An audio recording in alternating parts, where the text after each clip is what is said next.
뒤바꿀 수 있는.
예, 질문 있어요?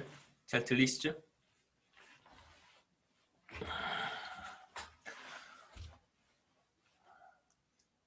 지난 시간에 이어서 우리 지난 시간에 이제 메이의 정리에 대해서 간단하게 설명을 했고, 메이스 디어럼에 등장하는 세 가지, 물론 이제 유니버셜 더메인은 우리가 LO의 불가능성 정리에서 이제 봤던 조건이니까 우리가 봤던 세 가지 조건이 바로 익명성, 그 다음에 중립성, 그 다음에 이제 단조성 세 가지를 살펴봤고요. 그래서 메이의 정리는 과반수 룰이라고 하는 거, MMR이라고 제가 줄여서 표현을 했었습니다. Method of Majority 룰인데요. 그래서 MMR이라고 하는 것과 네 가지 조건 U, A, N, M이 서로 동치다라고 하는 것을 보여주는 정리라고 할 수 있습니다. 그래서 이어서 우리가 보려고 하는 것은 메이의 정리와 LO의 정리 사이에 어떤 관계가 있는지를 한번 보려고 하는데요. 몇 가지 이제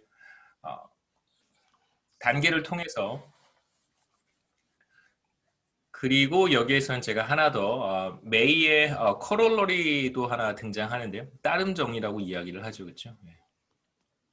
코롤러리.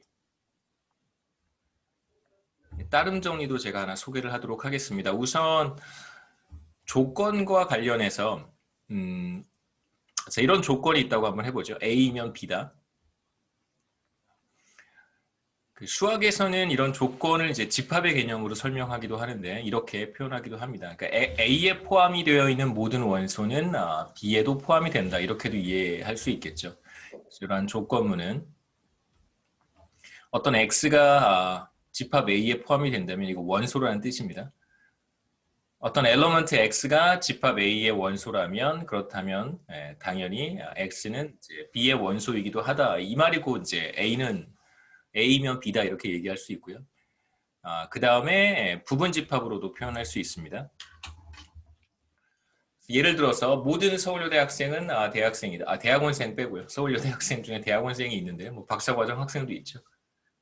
대학원생은 제외하고 모든 서울여대 학생은 대학생이다라고 하면 이제 앞서 이야기했던 것처럼 이제 A면 B다라고 하는 조건문에서 이제 모든 서울여대 학생이 이제 집합 A라고 생각할 수 있고요. 그 다음에 대학생을 집합 B라고 생각할 수 있습니다. 그래서 어떤 서울여대 학생을 생각해 보면 우리 학교 학생 한 명을 생각해 보면 그 학생은 당연히 A에 포함이 되겠죠. 왜냐하면 A에서 제가 하나를 픽했기 때문에. 그럼 당연히 그 학생은 대학생이 되는 거죠. 그래서 이 스테이트먼트는 뭐 기본적으로 true입니다. 맞는 스테이트먼트고요. 그 다음에 우리가 생각해 보려고 하는 것은 이제 이런 관계가 있다는 것이죠. 서울여대 학생은 모든 대학생의 이제 부분 집합이다. 혹은 뭐 이걸 나중에 또 비슷한 용어가 나오니까 스페셜 케이스다라고 얘기할 수도 있습니다. 같은 뜻이니까요. 그래서 서울여대 학생, 어떤 학생 하나를 뽑으면 그 학생은 서울여대에도 포함이 되어야 되고요. 반드시. 그러면 그 학생은 대학생 이겠죠. 그렇죠? 이렇게 표현할 수 있습니다. 지금 이제 제가 말씀드리고 싶은 건 뭐냐면 그 메이의 네 가지 정리, UANM 네 가지 정리 있었습니다. 익명성, 그 다음에 단조성, 그 다음에 중립성, 뉴트럴리티 이렇게 네 가지가 있었고요. 그 다음에 에로우의 불가능성 정리에 등장하는 네 가지 미니멀 컨디션이라고 하는 것은 P, D 이렇게 네 가지 조건이 있었습니다. U는 똑같은 조건이고요. 유니버셜 더메인이고 무관한 대안으로부터의 독립, 그 다음에 파레토 최적, 그 다음에 non dictatorship 네 가지 조건이었었어요. 여기에서 보고 싶은 것은 네 가지 메이의 띠오럼에 등장하는 네 가지 조건은 에로우의 정리에 등장하는 네 가지 조건의 스페셜 케이스라고 하는 거예요. 다시 말하면 네 가지 조건, 메이의 정리에 나오는 U는 똑같으니까 뭐 별 문제는 없겠죠, 그렇죠? 여기에 포함이 되어 있고 그 다음에 에로우의 네 가지 조건은 이제 UIPD, U는 똑같으니까 크게 신경 쓰지 않아도 괜찮습니다. 그래서 A와 M과 N이 성립한다면 당연히 I와 P와 D도 성립해야 된다라고 하는 것이 바로 메이의 따름 정리입니다. 코롤러리는 따름 정리라고 하죠. 띠오럼은 정리라고 하고.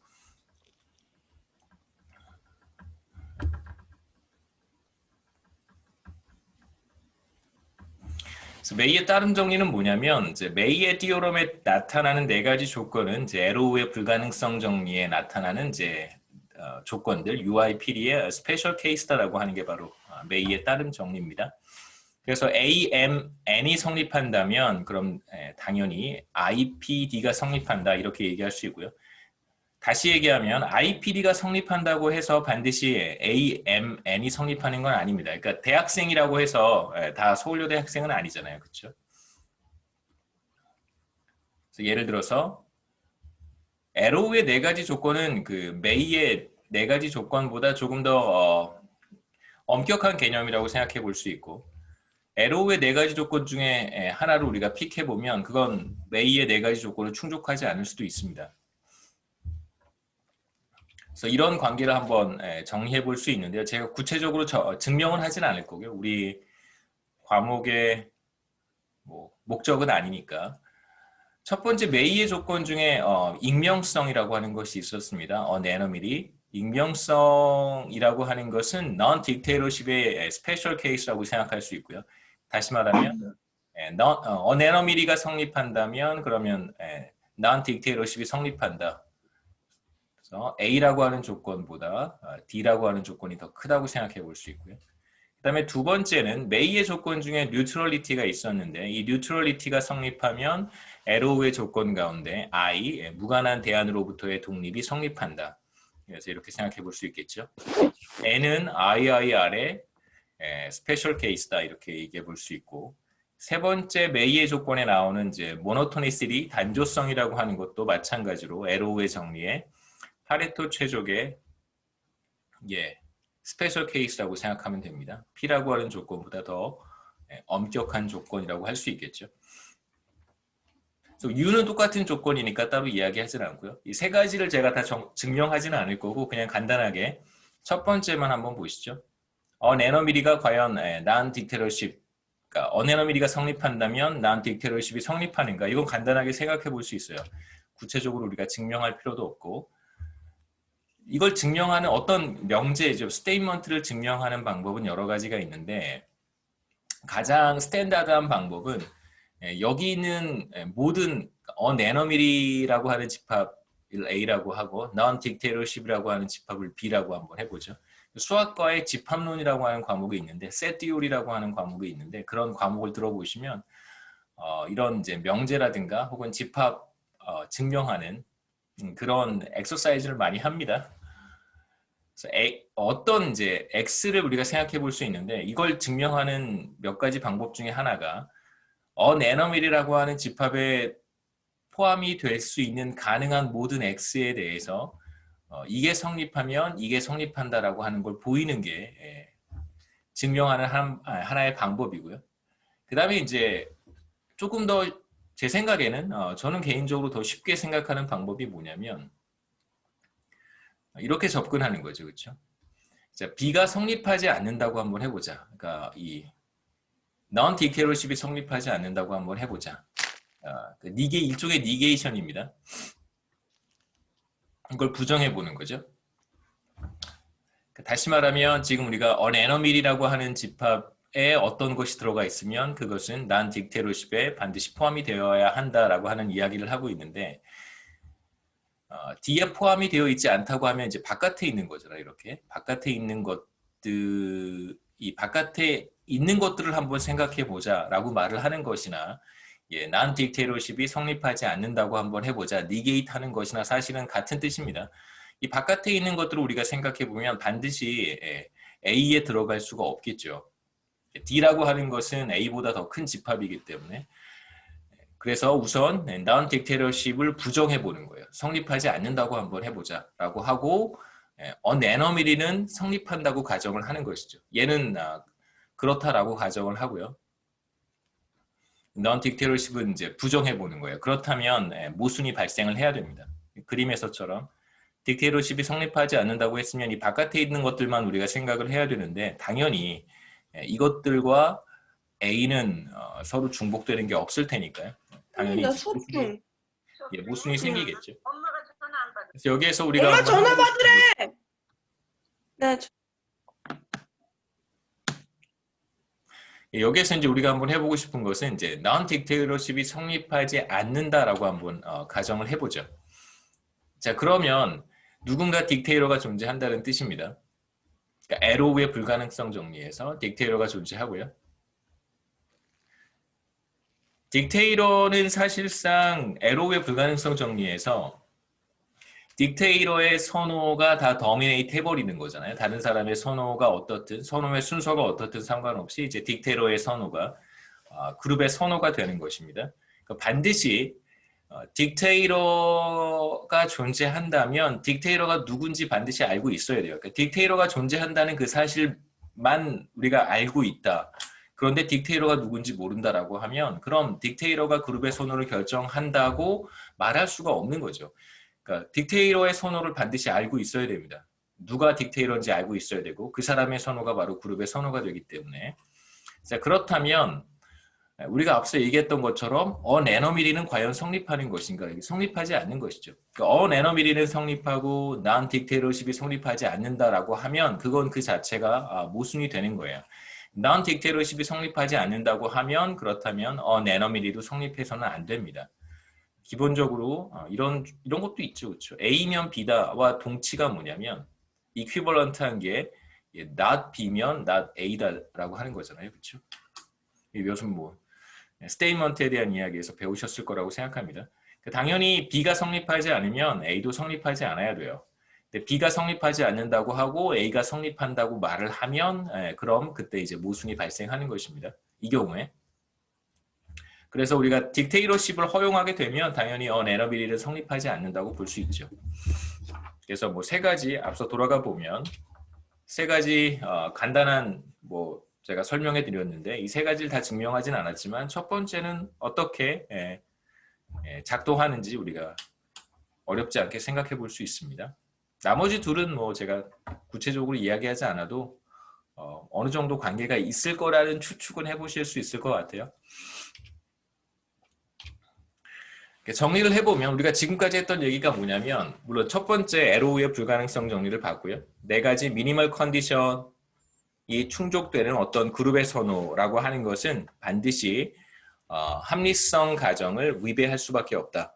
위배할 수밖에 없다는 얘기를 이제 우리가 LO의 불가능성 정리에서 했었고요. 그 다음에 이제 메이의 정리에서는 세 가지 추가적인 조건을 소개를 했었습니다. A, N, M. 그 다음에 메이의 정리에 따르면 과반수 룰이라고 하는 것은 MMR이라고 하는 것은 UANM을 만족하는 그런 메커니즘이다. 동치다 이렇게 얘기를 했었고요. 그 다음에 이제 오늘 살펴봤던 메이의 코롤러리가 바로 UANM이라고 하는 네 가지 조건은 LO의 불가능성 정리에 나오는 네 가지 조건의 스페셜 케이스다라고 하는 거예요. 이 세 가지를 이제 잘 연결을 시키면 우리가 어떤 MMR과 LO의 불가능성 정리 사이에 어떤 관계가 있는지 확인해 볼 수 있습니다. 그러니까 지난 시간에 했던 얘기들 중에 몇 가지가 있는데 그러니까 LO의 불가능성 정리에서 우리가 한번 생각해 봐야 되는 것은 혹은 이행성이 위배되는 상황이 발생할 텐데 그룹의 선호가 순환하는 시클리컬하는 경우 다시 말하면 콘도르세 패러독스가 나타나는 이유가 뭐 몇 가지 한번 두 가지 정도 우리가 생각해 본 적이 있습니다. 그 중에 제가 어떤 이야기를 했었냐면 과반수 룰에 어떤 문제가 있어서 그런 것은 아닐까. 그렇죠. 예, 과반수 룰 자체에 어떤 문제가 있는 것은 아닐까. 지금 이제 하고 싶은 얘기가 과반수 룰이라고 하는 것도 결과적으로는 이행성을 충족하지 못하는 하나의 메커니즘이다. 그룹의 선호를 찾아내는 하나의 메커니즘이다라고 이제 얘기할 수 있다는 것이죠. 정리를 해보겠습니다. 첫 번째, 메이의 정리가 MMR과 UANM은 동치라고 하는 것이고요. 두 번째, 메이의 코롤러리가 UANM은 UPID의 스페셜 케이스라고 하는 것이었고, 세 번째가 바로 LO의 불가능성 정리였었습니다. 네 가지 미니멀 컨디션을 충족하는 그룹의 선호라고 하는 것은 궁극적으로 뭐 우리 컨드로세 패러독스가 나타날 수밖에 없다. 혹은 합리성 가정을 위배할 수밖에 없다는 거였었어요. 이걸 쭉 연결시켜 보면 얘와 얘는 같은 거니까요. 그렇죠? 얘가 바로 UPID의 스페셜 케이스가 될 것이고 UPID가 충족이 되면 그러면 그룹의 선호가 합리성 가정을 일관성이 없어지는 것이죠. 합리성 가정을 위배한다는 거예요. 정리해 보면 과반수 룰이라고 하는 일종의 이것도 하나의 메커니즘이죠. 그렇죠? 그룹의 선호를 만들어내는 하나의 메커니즘인데 MMR이라고 하는 것 역시 그룹의 선호가 합리성 가정을 위배할 수밖에 없다라고 하는 결과를 우리가 간단하게 얻을 수 있습니다. 그래서 우리가 보편적으로 이용하는 과반수 룰이라고 하는 것은 일관성 있는 그룹의 선호를 보장하지 못한다라고 얘기할 수 있겠죠. 그대로 LO의 불가능성 정리가 동일하게 과반수 룰에도 적용된다는 것을 이제 메이의 정리를 통해서 확인할 수 있습니다. 그렇다면 이제 우리가 몇 가지 좀 더 생각해 봐야 되는 것은 이제 그렇다면 과반수 룰이라고 하는 것을 버리고 다른 어떤 메커니즘 혹은 애그러게이션 룰이라고 하는 게 바로 메커니즘이죠. 그렇죠? 그룹의 선호를 우리가 만들어내는 어떤 방법, 개인의 선호를 합쳐서 그룹의 선호를 만들어내는 하나의 방법이 바로 애그러게이션 룰이라고 할 수 있습니다. 같은 뜻이 메커니즘이죠.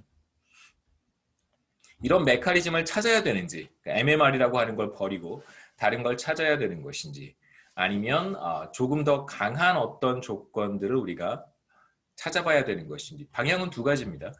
그래서 UPID나 혹은 뭐 ANM 이런 것들처럼 어떤 조금 더 강한 조건, 그룹의 선호가 합리성을 위배할 수밖에 없게 되는 그런 상황을 우리가 지금 직면했으니까 이러한 상황을 피할 수 있는 조금 더 엄격한 조건을 우리가 찾아야 되지 않을까.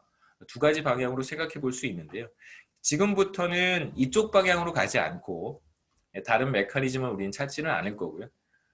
그룹의 선호에 대한 이야기를 할 때 계속해서 과반수 룰을 적용을 하겠습니다. 그 다음에 이제 지금 우리가 보고 있는 마지막 부분에 가서 조금 더 엄격한 조건들을 살펴보고요. 그 다음에 이제 다음 챕터로 넘어가서는 그 엄격한 가정들을 조금 더 폭넓게 적용해 보도록 하겠습니다. 그래서 우리가 조금 더 강한 조건, 생각해 볼 만한 조금 더 강한 조건이 바로 싱글 피켓니스예요. 그러니까 픽이 하나란 뜻입니다. 싱글 피켓드네스 혹은 이걸 우리말로는 단봉이라고 해요. 단봉. 봉우리가 하나라는 뜻입니다. 단봉 조건.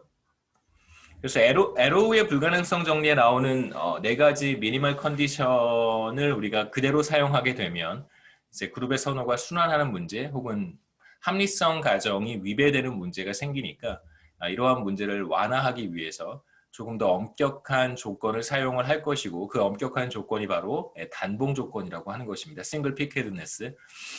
스코틀랜드의 경제학자인 덩컨 블랙이라고 하는 사람이 똑같은 문제로 고민을 했어요. 그래서 일관성 있는 그룹의 선택을 얻기 위해서 어떤 조건이 필요할까를 찾았다고 합니다. 1차 세계대전인 걸로 기억하는데요. 저도 책에서 읽었었는데 1차 세계대전에 참전을 했습니다. 덩컨 블랙이 참전을 했고 2차 세계대전인지 하여튼 1차 세계대전인지 그래서 전쟁에 참여해서 그 보초를 서고 있었다고 해요. 밤에 이제 경계 근무 같은 걸 서고 있었는데 그때 이제 이런 고민을 하면서 밤에 이제 보초 같은 거 서면서 경계 근무하면서 찾아낸 조건이 바로 블랙의 싱글 피켓드네스 티어럼입니다. 정상적인 상황에서도 연구하기 힘든데 덩컨 블랙은 전시에 전쟁 상황에서 근무하면서 이런 조건을 찾았다고 해요. 먼저 간단한 예를 한번 생각해보고 유명한 사건입니다. 로 웨이드 사건 유명한 사건이죠. 생각해보고 싱글 피켓드네스에 대한 이야기를 조금 더 해보죠. 1969년 6월에 노마 맥코비라고 하는 사람이 이제 자신이 임신했다는 사실을 깨닫고 텍사스 댈러스로 돌아가게 돼요. 텍사스 주 법에 따르면 스테일러죠. 스테일러에 따르면 성폭행을 당했을 경우에 이제 낙태를 하는 것이 합법이었었습니다.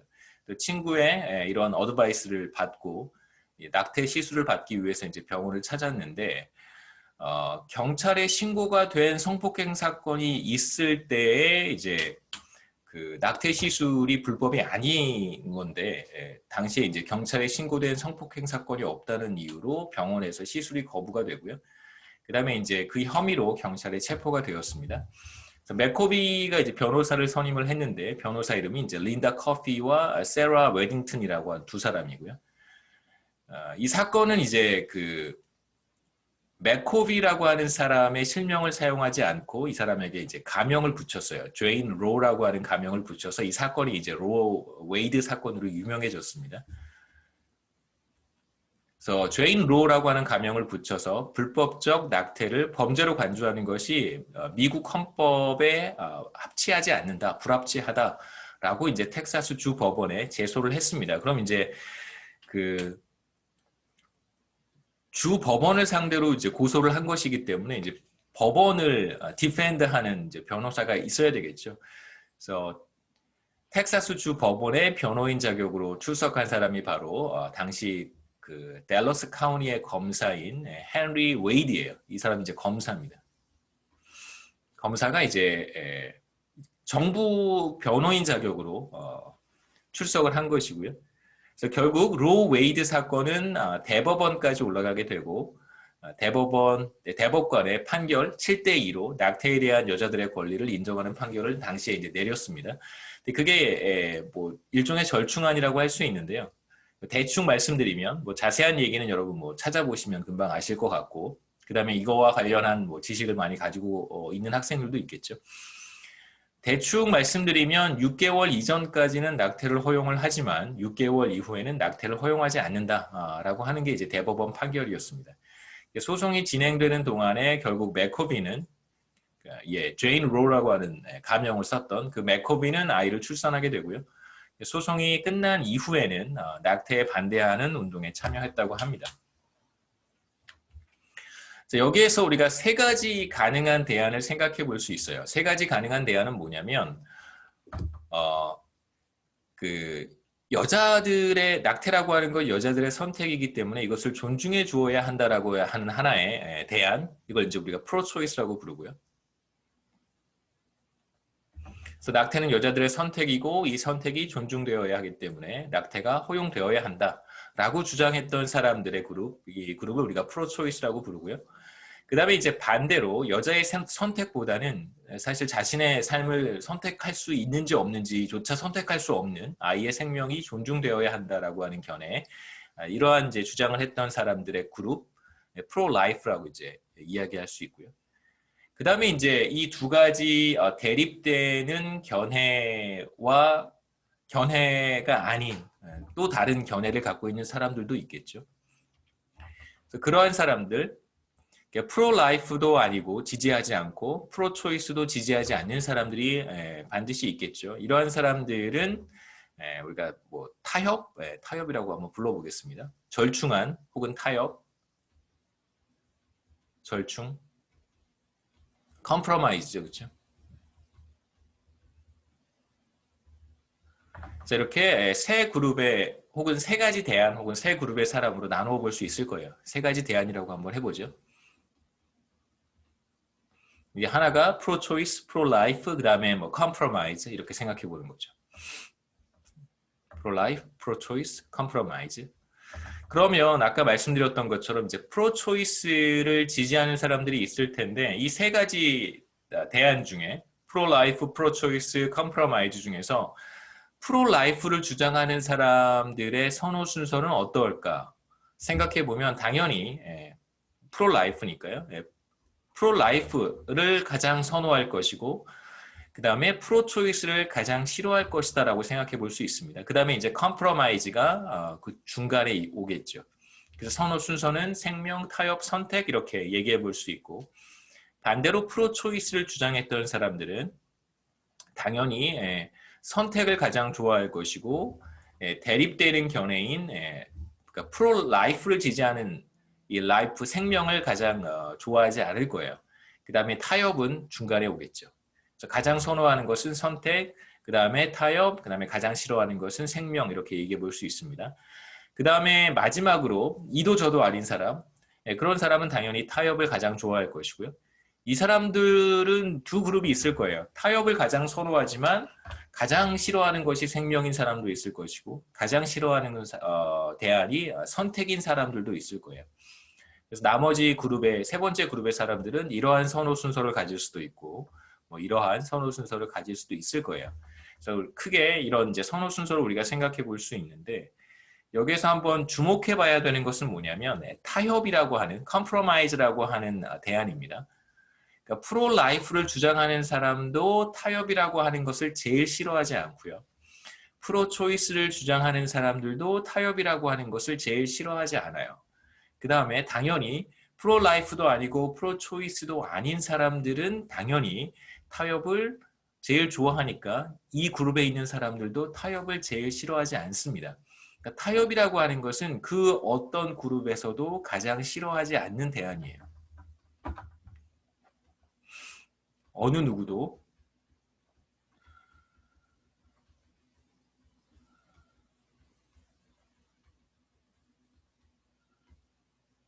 자, 그럼 이제 반대로 뭐 라이프 생명이든 선택이든 생각해 보면 생명 같은 경우에는 프로 초이스를 지지하는 사람들이 제일 싫어하고 선택이라고 하는 것은 프로 라이프를 지지하는 사람들이 가장 싫어하는 거예요. 그러니까 선택이나 생명은 누구라도 가장 싫어하는 선택일 수 있습니다. 하지만 타협은 우리가 확인했듯이 어느 누구도 가장 싫어하지 않는 대안이 되는 것이죠.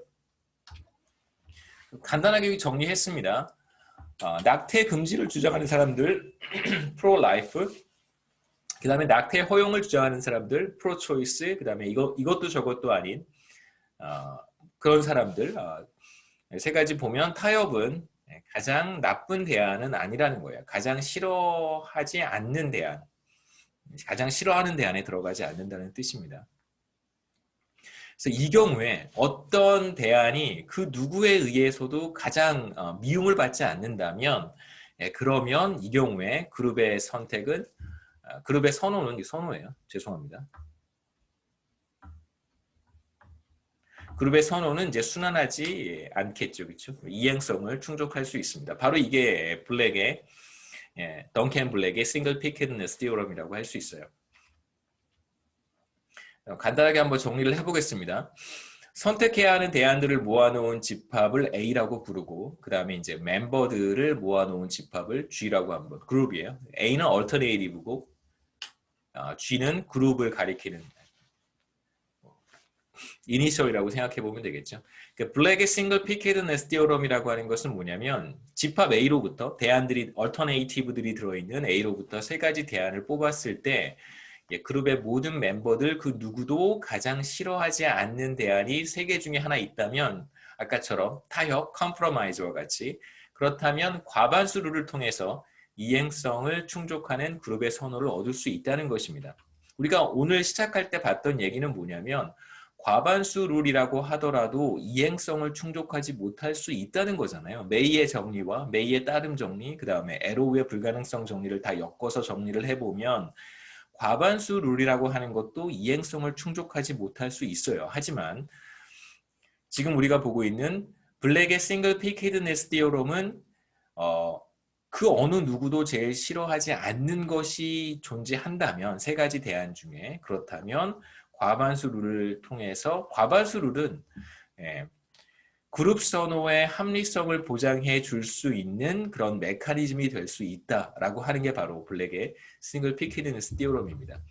자, 그러면 이제 이걸 우리가 현실에 적용을 할 때 가장 싫어하지 않는 대안이 있기만 하면 그러면 우리는 과반수 룰을 사용할 수 있게 되는 것입니다. 싱글 피켓드네스 디어럼의 두 가지 의미는 뭐냐면요. 세 가지 대안 중에서 어느 누구도 가장 싫어하지 않는 대안이 하나 있으면 그럼 이제 싱글 피켓드네스 조건이 성립하는 거예요. 이게 이제 무슨 뜻이냐면 우리가 세 가지 그룹의 사람을 생각을 했었습니다. 로 웨이드 사건에서 첫 번째 사람의 경우에 이렇게 한번 그려볼까요? 자, 이쪽이 프로 초이스고 이쪽이 라이프라고 한번 해보죠. 그 다음에 이쪽은 타협이에요. 컴프로마이즈. 이렇게 우리가 뭐 나눠서 한번 생각해 보죠. 이쪽에 초이스가 있고 이쪽에 컴프로마이즈, 그 다음에 라이프예요.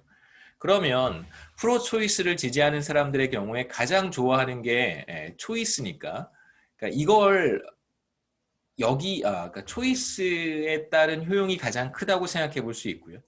그 다음에 이제 타협이 그 다음이고 이거 그러니까 효용 수준이라고 생각해 보세요.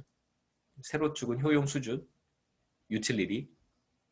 그 다음에 이제 라이프 같은 경우에 효용이 가장 낮겠죠. 그래서 이 셋을 이렇게 쭉 연결해 보면 프로 초이스일 때 가장 높은 효용을 얻고 초이스일 때, 그 다음에 타협일 때, 그 다음 생명일 때 가장 낮은 효용을 얻는다. 이게 바로 프로 초이스를 지지하는 사람들이겠죠. 그렇죠? 그 다음에 두 번째 그룹은 뭐냐면 프로 라이프를 지지하는 사람들이었었어요.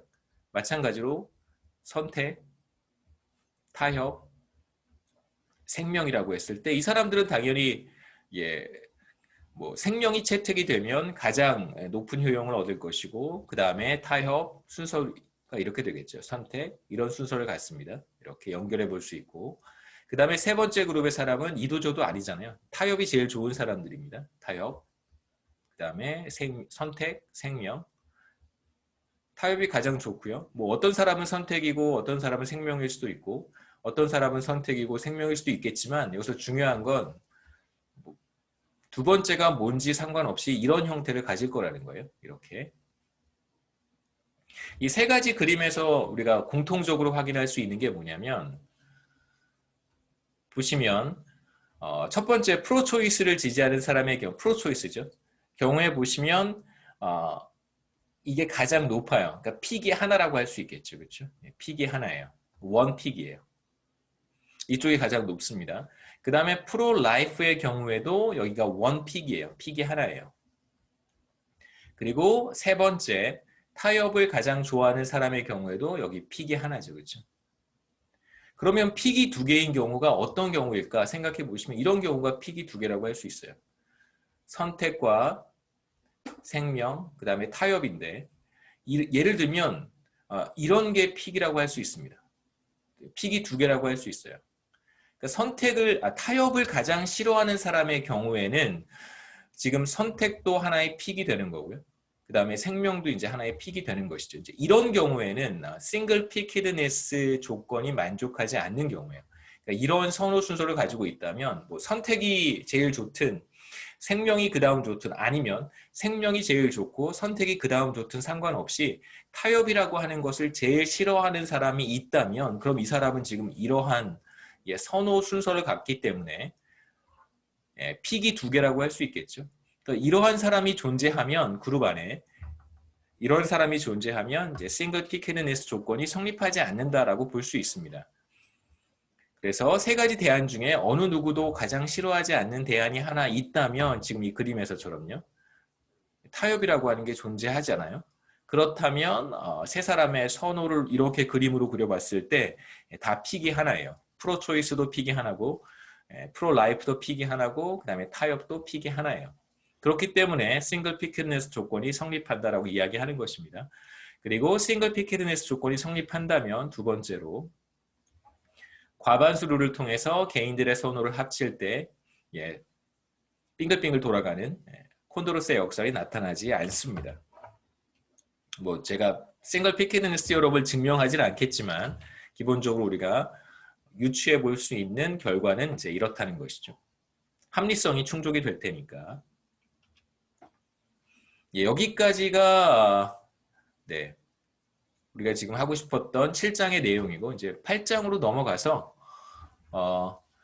조금 더 이제 엄격한 가정, 지금 싱글 피키드니스와 같은 조금 더 엄격한 가정을 도입해서 그룹의 선택이 어떻게 결정이 되는지, 그 다음에 여러 가지 선거 경쟁이라든가 정부의 재분배 정책 같은 정책들이 어떠한 방식으로 결정이 되고 어떠한 세율이 결정이 되고 그 다음에 재분배 정책의 규모는 어떻게 되는지 좀 더 구체적인 얘기를 할 수 있을 거예요. 그러니까 지금까지 했던 얘기들은 일반적으로 그 그룹의 선호가 합리성을 충족하지 않을 수밖에 없다라고 하는 이야기를 한 거고요. 근데 거기에서 우리가 이야기를 끝내면 그러면 현실에 적용할 수 있는 것들이 사실 많지 않아요. 그럼 뭐 다 안 되는 거니까 여기서 그만두어야 되는가 이런 생각을 할 수 있잖아요. 이제 여기에서는 블랙의 싱글 피키드니스 조건 굉장히 엄격한 조건이긴 하지만 이 조건을 우리가 수용을 하면 할 수 있는 얘기들이 굉장히 많아집니다. 왜냐하면 말씀드렸듯이 그룹의 선호가 순환하지 않기 때문에 일관성 있는 어떤 그룹의 초이스를 우리가 찾아낼 수 있을 거예요. 그러면 뭐 어떤 한 커뮤니티가 결정하게 되는 어떤 한 국가가 결정하게 되는 세율은 몇 퍼센트가 될 것이며 그에 따른 재분배 정책의 규모는 얼마가 될 것인지 이런 얘기들을 이제 우리가 구체적으로 할 수 있게 되는 것이죠. 그래서 우리가 이제부터 하려고 하는 이야기들은 이런 싱글 피키드니스 조건을 충족하는 경우에 국한해서 보도록 하겠습니다. 질문 있어요?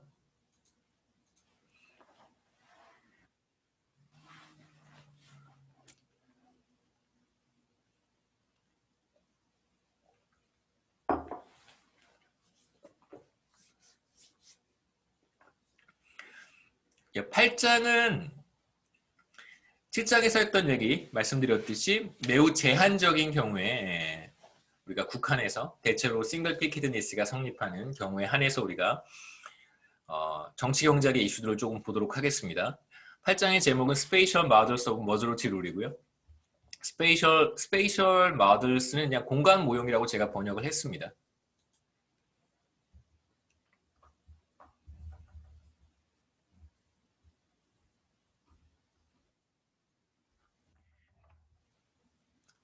되게 많은 이야기들이 나오긴 하는데요.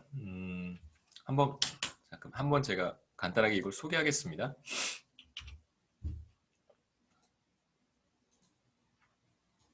한번 보시죠.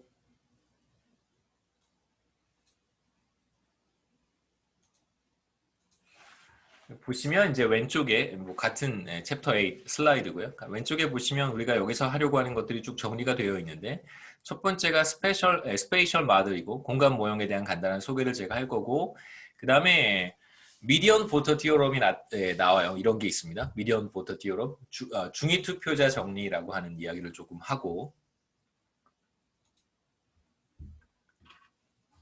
여기에서는 중위 투표자 정리 얘기를 조금 하고요. 그 다음에 선거 경쟁.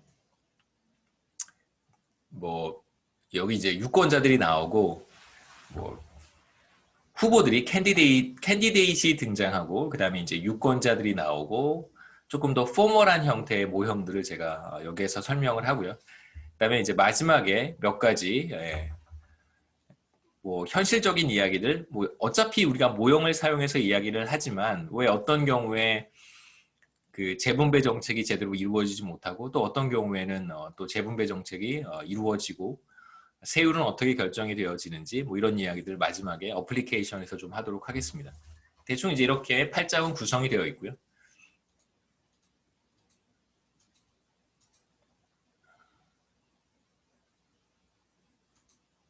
다시 돌아가서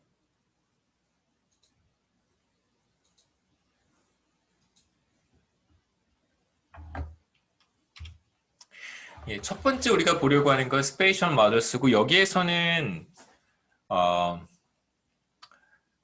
결국은 그 싱글 피키드니스 조건을 만족하는 여러 사람들이 의사결정을 할 텐데 뭐 과반수 룰이라고 하는 방법을 이용을 해서 의사결정을 할 텐데 그 의사결정을 할 때 가장 중요한 것이 바로 가운데 있는 사람이다라고 하는 이야기를 이제 스페이셜 모델스에서 우리가 보려고 합니다. 내용을 조금 보면 제가 무슨 말을 하는지 이해하실 거라고 생각하고요. 자, 어떤 시중은행은 매주 월요일 아침마다 임원회의를 열어서 이제 그 주에 적용되는 대출금리를 결정한다고 한번 해보죠. 뭐 임원 5명이서 결정을 하는 상황입니다. 뭐 혹은 5가지 유형의 임원들이라고 생각하셔도 괜찮고요. 선택할 수 있는 금리는 0%에서 10% 사이라고 한번 해보고요. 그 다음에 이제 개인의 선택은 임원들이 0%에서 10% 직선 위에 이제 한 점을 선택하는 거라고 생각하면 되겠죠. 모든 그룹의 문제를 이제 이런 방식으로 1번할 수 있다면 뭐 그러면 훨씬 더 우리가 문제를 간단하게 생각해 볼 수 있습니다. 예를 들어서 이걸 세율이라고 생각해 볼 수도 있겠죠. 그렇죠? 세율의 경우에는 100%가 되겠죠. 0%에서 100%까지의 세율을 결정하는 문제, 뭐 아니면 재분배 정책의 규모의 문제, 뭐 등등등 굉장히 많이 적용해 볼 수 있습니다. 사회적 거리두기, 얼마만큼 거리를 둘 것인가? 뭐 영업 시간에 대한 제한의 문제 이런 거 다 만약에 머저리티 룰을 우리가 한번 해볼 수 있다면 그러면 이렇게 생각해 볼 수 있겠죠. 자, 임원들 5명 혹은 뭐 5가지 유형의 임원, 타입의 임원들이라고 생각하셔도 좋습니다. 임원들에게는 각자 자기가 가장 선호하는 대출 금리가 있어요. 그 다음에 그 대출 금리로부터 멀어지면 자신의 효용은 감소합니다. 예를 들어서 자신이 가장 선호하는 금리가 6%인 사람을 생각해 보죠. 그러면 6%일 때 가장 높은 효용을 얻고 6%로부터 이렇게 멀어지면 6%보다 높아져도 효용은 감소하는 것이고 6%보다 금리가 떨어져도 자신의 효용은 감소하는 거예요. 그래서 이 6%가 바로 자신이 가장 선호하는 점, most preferred point라고 하고 혹은 ideal point 혹은 bliss point라는 표현을 씁니다. 그래서 이 사람은 6%가 자신의 아이디얼 포인트고요. 거기로부터 멀어지면 오른쪽이든 왼쪽이든 멀어지면 그러면 자신의 효용이 감소해요.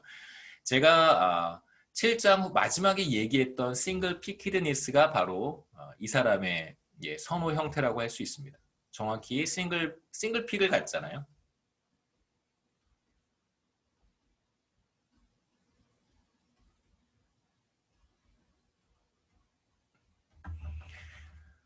이런 경우 우리가 생각해 볼 수 있겠죠. 지금 5명의 임원 중에서 세 번째 임원의 아이디얼 포인트가 바로 6%고요. 그걸 제가 X라고 쓰겠습니다. 그래서 X 뚫이라고 쓰면 세 번째 사람의 아이디얼 포인트다 이렇게 생각하시면 되겠죠. 그래서 첫 번째 임원의 아이디얼 포인트는 3.5%, 두 번째는 4.5, 세 번째는 6, 7.5, 8.25 이렇게 각각의 아이디얼 포인트가 주어져 있고 5명의 임원 모두 자신의 아이디얼 포인트로부터 금리가 상승하거나 하락하면 효용이 감소해요. 그래서 5명 모두 이렇게 단봉 선호를 갖습니다. 싱글 피키드니스 프리퍼런스를 갖는 거예요.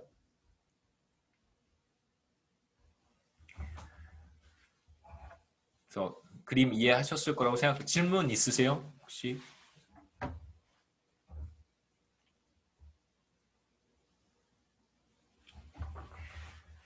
예, 단봉 선호의 조건, 싱글 픽 헤드니스 컨디션인데요. 자, 개인들의 선호가 하나의 픽을 갖기 위한 조건을 이제 세 가지로 정리해 보겠습니다. 첫 번째는 선택의 대상이 되는 대안들을 직선 위의 점들로 표현을 할 수 있어야 되고요. 제가 아까 했던 것처럼 프로 초이스, 컴프로마이즈, 프로 라이프와 같이 점들로 표현할 수 있고, 두 번째는 선호를 나타내는 효용함수가 직선 위에 어떤 점에서 가장 큰 값을 가져야 됩니다. 저는 지금 이렇게 피라미드 형태로 그림을 그렸지만 굳이 이렇게 그릴 필요는 없어요. 그러니까 픽이 하나면 돼. 이렇게 그려도 상관없습니다. 이렇게. 그러니까 어떤 형태로든 그림을 그리면 되는데 뭐 당연히 맥시멈이라고 아이디얼 포인트가 하나 있으면 되는 거고요. 세 번째로 가장 높은 수준의 효용을 주는 점으로부터 멀어지면 멀어질수록 효용이 감소해야 됩니다. 오른쪽으로 멀어지든 왼쪽으로 멀어지든 효용이 감소해야 되고요. 당연히 이런 경우도 가능해요. 예를 들어서 지금 우리가 어떤 구간을 이렇게 구분해서 보고 있는데 이쪽 점에서 가장 높은 효용을 얻고 이렇게 효용이 감소해도 이것도 싱글 피크니스 컨디션을 만족하는 것입니다. 반대로 이 경우도 우리가 똑같이 얘기해 볼 수 있겠죠. 이쪽 끝, 오른쪽 끝에서 가장 높은 효용을 얻고 이렇게 우리가 지금 생각하는 어떤 도메인이 이렇게 주어져 있다면 이런 경우도 싱글 피크니스 컨디션을 만족한다고 얘기할 수 있어요. 물론 가운데서 픽을 가져도 상관없지만 이쪽 끝이나 이쪽 끝에서 픽을 가져도 괜찮습니다. 그래서 선호는 하나의 픽을 갖는다. 싱글 픽이라고 얘기를 하는 것이고요. 조금 더 포멀하게 설명을 하면 I번째 사람, 유권자 혹은 뭐 어떤 멤버 I의 아이디얼 포인트를 제가 XI라고 썼습니다. XI가 바로 아이디얼 포인트고요. 아이디얼 포인트로부터 더 작은 값으로 갈수록 혹은 더 큰 값으로 갈수록 효용은 감소해야 되는 거예요. 그러니까 X 프라임일 때의 효용이 X 더블 프라임일 때의 효용보다 반드시 커야 되겠죠. 무슨 말이냐면 XI는 여기 있고 X 프라임은 여기 아니면 여기 있는 거고요. 그 다음에 X 더블 프라임은 그거보다 더 멀리 있는 거잖아요. X 더블 프라임은 X 프라임보다 더 멀리 떨어져 있는 거예요. 절대값으로 봤을 때. 그러면 X 프라임의 효용이 당연히 X 더블 프라임의 효용보다 커야겠죠. 이쪽이든 이쪽이든 상관없이 자신의 아이디얼 포인트로부터 더 멀리 떨어져 있는 얼터네이티브는 효용이 감소할 수밖에 없다는 것을 보여주는 것입니다. 이게 바로 싱글 픽트의 정의라고 생각하시면 되고요. 자신의 아이디얼 포인트로부터 멀어지면 멀어질수록 효용이 감소한다. 오른쪽이든 왼쪽이든. 블랙의 싱글 피크니스 티어럼이라고 하는 것 제가 책장 마지막 부분에서 간단하게 설명을 했었습니다. 블랙의 싱글 피크니스 조건은 세 가지 대안 중에서 반드시 하나는 모든 사람들에게 미움을 받지 않는다는 거고요. 그게 바로 아까 로 웨이드 사건에서 타협이라고 하는 것이었습니다. 자, 그렇다면 그룹의 선호라고 하는 것이 순환하지 않는다. 콘드로스의 패러독스가 나타나지 않는다라고 하는 건데요. 금리를 결정하는 경우에 5명 모두 가장 싫어하지 않는 어떤 금리가 과연 존재할까? 그러니까 세 가지 대안 중에서 그 누구도 가장 싫어하지 않는 어떤 금리가 존재할까? 이렇게 우리가 생각해 볼 수도 있고요. 여기서는 그걸 조금 더 확장해서 보려고 합니다. 자, 만일 어떤 금리가 존재하는데 5명 모두 가장 싫어하지 않는다고 한다면 그러면 이제 우리가 블랙의 싱글 피크니스 티어럼을 적용해 볼 수 있는 것이죠. 그리고 그런 상황에서 우리는 블랙의 싱글 피크니스 조건이 만족한다라고 이야기를 할 수 있을 거예요. 우선 세 가지 대안을 선정을 해보죠. 3%, 5%, 9% 세 가지 대안을 한번 생각해 보겠습니다. 과연 이 중에 어떤 하나가 5명의 임원이잖아요. 가장 싫어하지 않는 어떤 대안이 하나 존재하는가? 그러면 이제 그룹의 선호가 순환하지 않는다. 이렇게 생각해 볼 수 있겠죠. 자, 우선 여기 그림에서 3.5%가 첫 번째 사람 임원 1의 아이디얼 포인트고 4.5는 이게 바로 X1이고요. 얘가 X2, 6%가 X3, 그 다음에 7.5%가 X4, 8.25%가 다섯 번째 임원의 아이디얼 포인트였었어요. 근데 이제 간단하게 한번 생각해 보는 거예요. 엄밀하게 우리가 뭐 계산을 하거나 증명하는 것은 아니고 간단하게 한번 생각해 보죠. 지금 3%와 5%와 9% 가지 대안을 한번 생각해 보고 싶은데 3% 먼저 한번 생각해 보겠습니다. 3%는 첫 번째 임원의 아이디얼 포인트와는 멀지 않지만 다섯 번째 임원의 아이디얼 포인트로부터는 굉장히 멀리 떨어져 있으니까 아마도 3%라고 하는 것은 첫 번째 이거부터 하죠. 9%는 다시 하겠습니다. 9%는 첫 번째 임원의 아이디얼 포인트로부터 굉장히 멀리 떨어져 있어요. 3%와 9%를 비교해 보면 아마도 9%를 임원 1은 9%를 가장 싫어할 것이다 라고 생각해 볼 수 있습니다. 그러니까 이걸 가장 싫어하는 사람은 아마도 임원 1이 되겠죠. 그 다음에 마찬가지로 3%와 9%를 놓고 생각해 보면 임원 5는 다섯 번째 임원은 자신의 아이디얼 포인트가 8.25%니까 9%랑 비교적 더 가깝잖아요. 그렇기 때문에 3%의 대안은 임원 5가 가장 싫어하는 대안일 가능성이 높습니다. 정확하게 제가 증명하는 건 아니에요. 단순히 뭐 1%포인트 차이가 나고 금리가 0.5%포인트가 차이가 나서 뭐 더 가깝고 더 멀다 이렇게 말을 할 수는 없을 테니까 뭐 대체로 다섯 번째 임원이 가장 싫어하는 대안이 될 수 있습니다. 그러니까 5%는 어떨까요? 나머지 사람들 한번 생각해 보면 5%는 어떨까? 남은 대안입니다. 보시면 X2나 X3나 지금 X4를 생각해 봐야 된단 말이에요. 첫 번째 임원과 다섯 번째 임원은 자신이 가장 싫어하는 금리가 아마도 제일 멀리 떨어져 있는 것일 테니까 다시 얘기하면 임원 1은 5%를 더 싫어할까 9%를 더 싫어할까라고 물어보면 당연히 9%를 더 싫어하겠죠. 마찬가지로 임원 5의 경우에도 5%를 더 싫어할까 3%를 더 싫어할까라고 물어보면 3%가 더 싫다고 얘기할 거예요. 그래서 이 두 사람의 경우는 우리가 쉽게 가장 싫어하는 것이 무엇인지를 찾아볼 수 있는데 이 가운데 있는 사람들의 문제는 그렇게 쉽지는 않습니다. 이 사람들의 그 프리퍼런스가 싱글 픽을 갖는 프리퍼런스가 어떻게 생겼는지가 사실 더 중요할 테니까요. 하지만 대충 우리가 생각해 본다면 두 번째 임원의 경우에 자신의 아이디얼 포인트는 4.5란 말이에요. 그렇기 때문에 5%를 가장 싫어할 가능성은 매우 낮을 거예요. 아마도 자신의 아이디얼 포인트로부터 더 멀리 떨어져 있는 9%를 싫어하겠죠. 그러니까 임원2도 5%가 더 싫은가 9%가 더 싫은가라고 물어보면 당연히 9%가 더 싫다고 얘기를 할 거예요. 임원2의 경우도 우리가 쉽게 해결할 수 있습니다. 그 다음에 임원4를 생각해 보죠.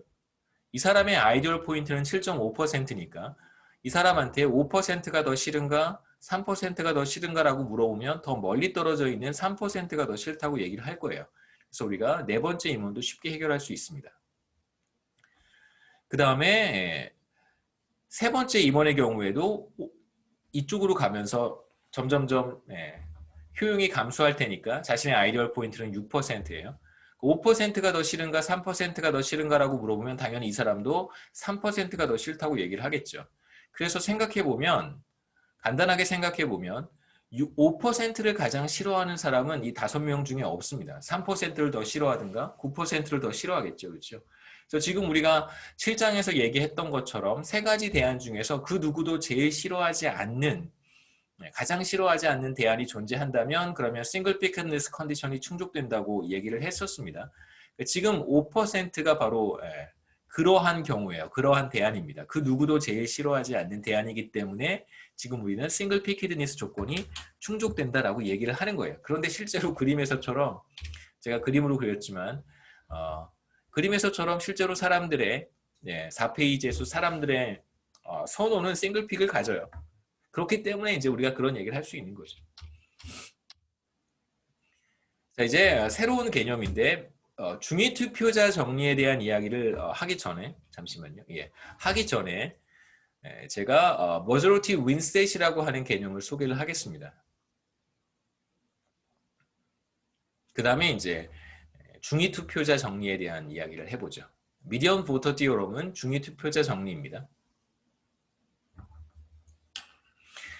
자, 금리를 결정하는 임원회의 다시 돌아가서요. 5명의 임원들 중에서 8.25%가 아이디얼 포인트인 사람이 있습니다. 임원 5가 바로 그런 사람이죠. 이 사람을 한번 생각해 볼 텐데, 자, 이런 가정을 한번 해보죠. 임원회의를 통해서 7%의 금리가 결정이 됐다라고 한번 해보죠. 편의상 Y라고 했습니다. 자, 7%의 금리가 결정이 됐어요. 우리가 뭘 찾아보냐면 임원 5의 경우에 이 금리보다 더 높은 만족도를 제공하는 금리는 무엇일까?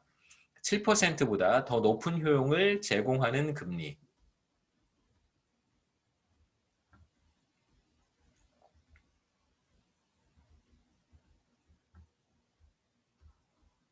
다른 대안들이겠죠. 그렇죠? 대안들을 한번 찾아보겠다는 거예요. 7%가 주어지면 당연히 7%보다 높은 금리를 선호하겠죠. 하지만 자신의 아이디얼 포인트인 8.25%를 넘어서서 계속 가면 그때부터는 다시 효용이 감소할 테니까 싱글 픽을 갖는다라고 하는 조건은 이 경우에 되게 중요한 성질이라고 할 수 있어요. 7%가 주어지면 그때 임원 5의 효용은 A 정도가 될 거고, 그러면 이렇게 A에서 쭉 선을 그어보면 7%와 똑같은 효용을 제공하는 금리를 찾을 수 있습니다. 싱글 픽이니까요. G만큼의 금리는 똑같은 효용 A를 제공하는 대안이라고 할 수 있겠죠. 그래서 금리가 G거나 혹은 금리가 7%이거나 임원 5는 똑같은 효용을 얻습니다. 그러면 7%와 G 사이의 금리가 결정이 된다면 임원 5는 5는 더 높은 효용을 얻겠죠. 그래서 이렇게 7%가 딱 주어지게 되면 그러면 싱글픽을 갖는 경우에 뭐 혹은 그렇지 않아도 상관없습니다. 이 사람의 선호를 우리가 알고 있다면 이거보다 더 높은 효용을 제공하는 대안들을 우리가 찾을 수 있을 거예요. 그걸 편의상 P라고 하겠습니다. P의 7%. 그러니까 7%가 주어지면 7%보다 더 선호하는, 그러니까 더 높은 효용을 제공한다는 얘기는 더 prefer 한다는 뜻이잖아요. 더 선호하는 대안들을 모아놓은 집합, 이렇게 생각해 보시면 돼요. 근데 지금 우리가 5번째 임원의 경우를 보고 있으니까 이걸 P5라고 쓰겠습니다. 5명에 대해서 우리가 이걸 다 만들어낼 거예요. P1, P2, P3, P4, P5를 다 만들어낼 텐데 여기서 중요한 건 뭐냐면 어떤 값이 주어졌을 때, 예를 들면 Y, 7%와 같이 7%가 주어졌을 때 이것보다 더 선호하는 대안들, 다시 말하면 더 높은 효용을 제공하는 대안들을 모아놓은 집합이 되겠죠. 이것들을 다 찾아볼 수 있습니다. Y, P1의 Y, P2의 Y 다 찾아볼 수 있겠죠.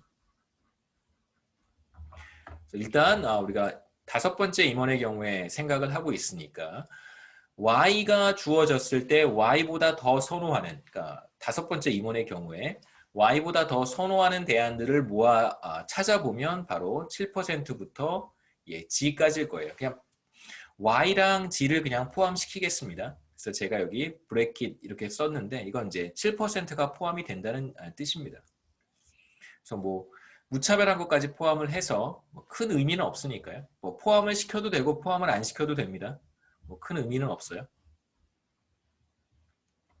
그래서 7%로 주어지면 이것보다 더 선호하는, 더 높은 효용을 얻을 수 있는 대안들을 찾아보면 7%에서 G 사이에 있는 값이겠죠. 그래서 구간으로 우리가 표시를 했습니다. closed interval로 표시를 했는데 open interval로 표시하셔도 상관없어요. 우리가 폐구간이라고 하죠. 근데 오픈 인터벌의 형태로 표현하셔도 상관없습니다. 오픈 인터벌보다는 사실 클로즈드 인터벌이 조금 더 의미가 있어서 이렇게 써도 괜찮아요. 오픈 인터벌이죠. 개구간. 욕한 거 아닙니다. 개구간이라고 하죠. 근데 이제 나중에 우리가 조금 더 얘기를 할 때 사실 클로즈드 인터벌을 사용하게 되면 조금 더 편해요. 무차별한 경우까지 포함을 한 것입니다. 그래서 7%가 주어졌을 때 동일한 효용을 얻거나 혹은 그거보다 높은 효용을 얻을 수 있는 대안들을 모아놓은 집합이라고 생각해 보시면 되겠죠. 구간 이렇게 생각하시면 좋습니다. 무차별한 경우가 포함이 되어 있다. closed interval은 기본적으로 무차별한 걸 포함하는 거예요.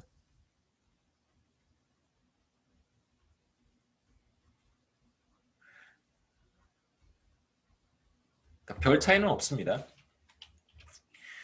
일반적으로 어떤 금리 Y가 주어졌을 때 그러면 이제 멤버 I가 이거보다 더 선호하는 대안들을 모아놓은 집합 혹은 지금 우리는 스페이셜 모형을 보고 있으니까 공간 모형을 보고 있으니까 대안들이 무한히 많겠죠. 구간 안에서.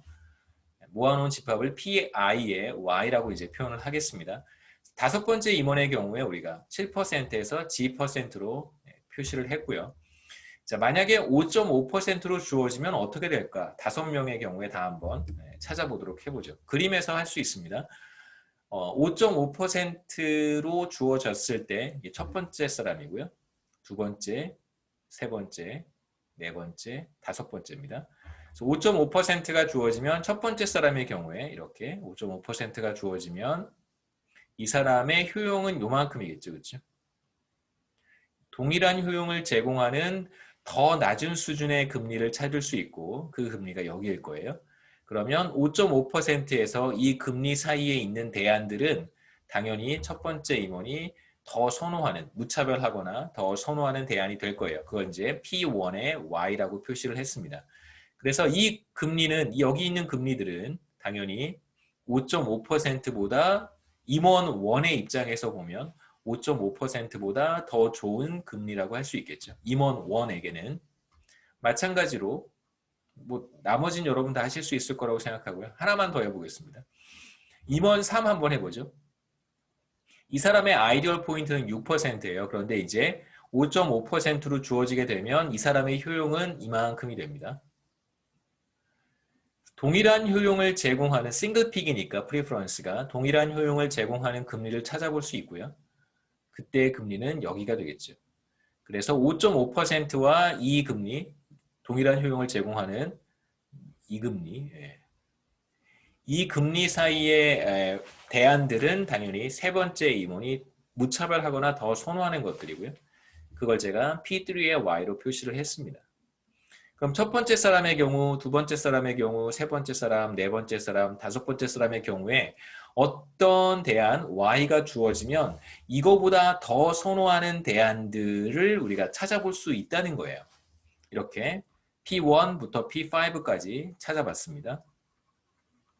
그 다음에 이제 우리가 생각해 봐야 되는 것은 5명이 모두 겹치는 부분은 없어요. 보시면 이렇게 둘이 겹치고 P1과 P2가 겹치고요. Y가 주어졌을 때, 기분 Y일 때 P1과 P2가 겹쳐요. 여기 교집합이 여기 있고 그 다음에 P3, P4, P5가 겹치는데 그때 겹치는 부분이 바로 여기입니다. 여기가 겹치고요. 그러니까 5명이 모두 겹치는 구간은 없고 두 사람이 겹치는 구간이 하나 존재하고 그 다음에 나머지 세 사람이 겹치는 구간이 교집합이 또 존재합니다. 하지만 5명이 모두 Y보다 더 선호하는 대안은 사실 없는 거예요. 이렇게 정리해 볼 수 있습니다. 5명에게 모두 Y보다 더 좋은 대안은 없는 거예요. 지금 이 경우에 Y가 주어졌을 때. 하지만 Y보다 더 좋은 대안이 세 사람한테는 있고요. 그 다음에 Y보다 더 좋은 대안이 두 사람한테 있어요. 그런데 방향이 다르죠. Y보다 더 높은 금리는 세 사람이 더 좋아하고요. 바로 붉은색으로 표시를 제가 하겠습니다. 여기에 해당하는 금리는 세 사람이 더 좋아하는 금리가 되고요. Y보다. 그 다음에 이제 파란색으로 표시한 부분은 5.5%보다 낮은 금리인데 5.5%보다 낮은 금리의 경우에는 이제 두 사람이 더 선호한다라고 얘기할 수 있겠죠. 그래서 뭔가 이제 중요한 어떤 그 인투이션을 얻으셨을 텐데 그러면 5.5%의 금리보다 높은 금리를 누군가가 제시를 하면 그것이 이길 수 있겠죠. 예를 들면 5.6%, 뭐 6%라고 해도 상관없습니다. 5.5%보다 아주 조금 더 높은 금리를 누군가 제시를 하면 그래서 라운드 로빈 토너먼트 방식으로 경합을 하게 되면 당연히 5.5%보다 약간 더 높은 금리가 이길 거예요. 왜냐하면 그 금리는 이 붉은색에 포함이 되는 것이니까 당연히 Y보다 5.5%보다 세 사람이 더 좋아하는 대안이에요. 그러면 머저리티 룰을 적용을 했을 때 3대 2로 이기겠죠. 그래서 5.5%보다 더 높은 금리는 이 경우에 5.5%를 이길 수 있습니다. 정리를 해봤어요. 제가 표로 5.5%일 때 Y가 Y보다 선호하는 대안들을 찾아보면 뭐 이렇게 제가 그냥 숫자를 부여를 했습니다. 1.5 무슨 말이냐면 여기가 1.5라는 거예요. 그냥 제가 썼습니다. 1.5 예를 들어서 이건 가상의 숫자들이에요. 제가 만들어낸 숫자들입니다. 마찬가지로 3.5도 제가 임의로 부여한 거예요. 임의 부여라고 한번 해볼까요? 제 마음대로, 내 마음대로.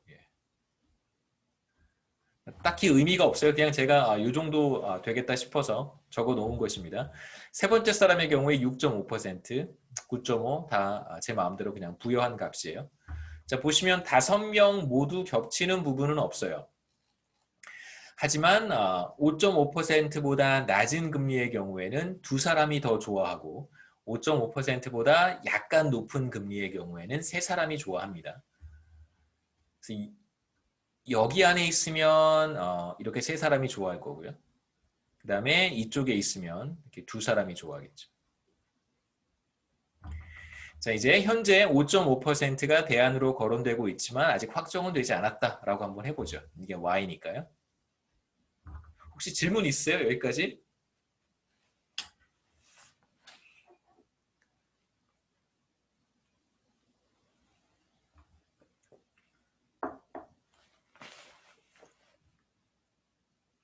혹시 시험에 관해서 궁금하실 것 같아서 제가 이번 주 중에 여러분 보실 수 있도록 여러분 시험 점수를 확인하실 수 있도록 제가 공개를 해 놓도록 하겠습니다. 예. 자, 이제 임원 중 누군가가 5.5%보다 낮은 금리 5%라고 한번 해보죠. 5%는 여기 떨어지는 금리죠. 여기에 있습니다. 5%는. 자, 이런 금리를 누군가 제시를 했어요. 그러면 어떤 사람이 5.5%보다 5%의 금리를 더 선호할까? 당연히 첫 번째 임원과 두 번째 임원이 되겠죠. 겹치는 부분. 여기에 들어가는 사람은 딱 두 사람이니까요. 그래서 두 사람, 임원 1과 임원 2는 5%의 한 표를 행사할 것이고 뭐 라운드 로빈 토너먼트 방식으로 5%와 5.5%가 서로 경합을 한다면 나머지 3명 임원 3, 4, 5는 당연히 5.5%를 더 선호할 거예요. 왜냐하면 나머지 세 사람은 5%보다 5.5%가 자기의 아이디얼 포인트에서 더 가깝잖아요. 그림에서 한번 보시면 지금 5.5%와 5%가 경합하고 있는 상황이라고 생각해 보세요. 그러면 여기 이제 5%가 여기쯤 있을 거예요. 그러면 임원 3의 경우에도 자신의 아이디얼 포인트에서 가까운 게 5.5니까 5보다 5.5를 더 좋아하고 임원 4의 경우에도 자신의 아이디얼 포인트에서 더 가까운 게 바로 5.5%입니다. 5%로 가면 더 효용이 떨어지고요. 마찬가지 임원 5도 그렇겠죠. 그렇죠? 그래서 세 사람은 자신의 아이디얼 포인트로부터 더 가까이 있는 5.5%를 더 선호해요. 그래서 5%와 5.5%가 붙으면 당연히 2대 3으로 5.5%가 이기게 됩니다. 그건 뭐와 밀접한 관련이 있냐면 제가 지금 여기 그림으로 표시했던 이거와 밀접한 관련이 있어요. 그러니까 5.5%보다 낮은 아주 조금 낮은 금리의 경우에는 이걸 더 선호하는 사람이 둘밖에 되지 않는다는 거예요. 5명 중에서 둘밖에 되지 않기 때문에 과반수 룰에 따르면 절대 5.5%를 이길 수 없는 것이죠. 자, 이제 5.5%보다 조금 더 높은 금리 6%를 제시했다라고 한번 해보죠. 그럼 6%는 여기에 있습니다. 자, 그런데 6%는 5.5%보다 조금 높은 금리를 좋아하는 사람들은 여기 세 사람이 있어요. 편의상 5.5%에서 6.5%라고 제가 쓰긴 했는데 여기 있는 금리를 5.5%보다 더 좋아하는 사람이 세 사람입니다.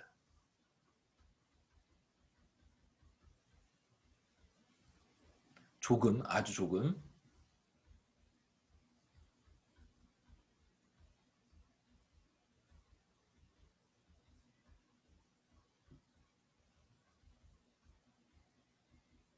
저렇게 얘기할 수 있겠죠. 자, 그러면 6%를 제시를 했을 때 어떤 일이 벌어지냐면 당연히 세 사람은 6%를 선호하고요. 두 사람은 그렇지 않겠죠.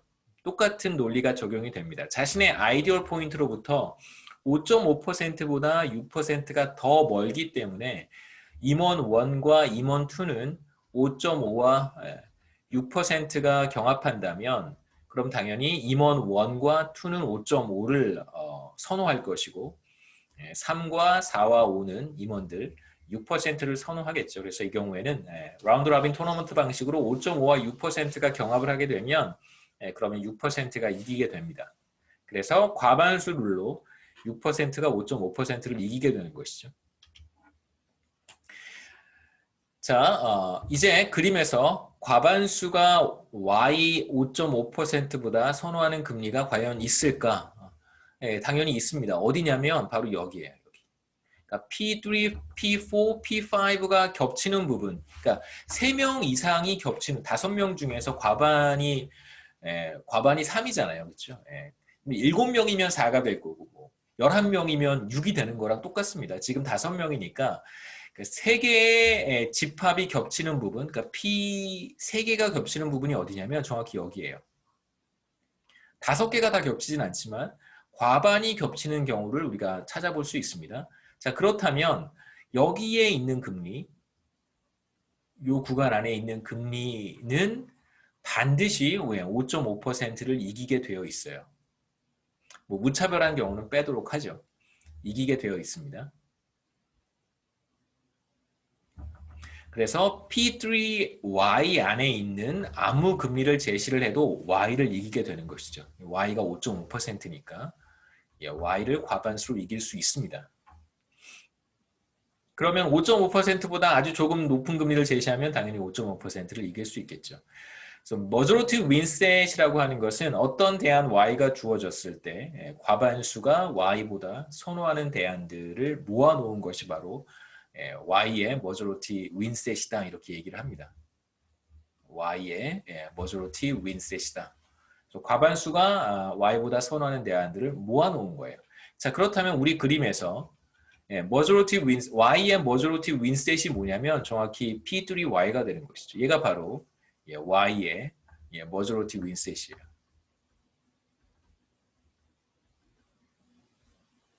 다시 쓰겠습니다.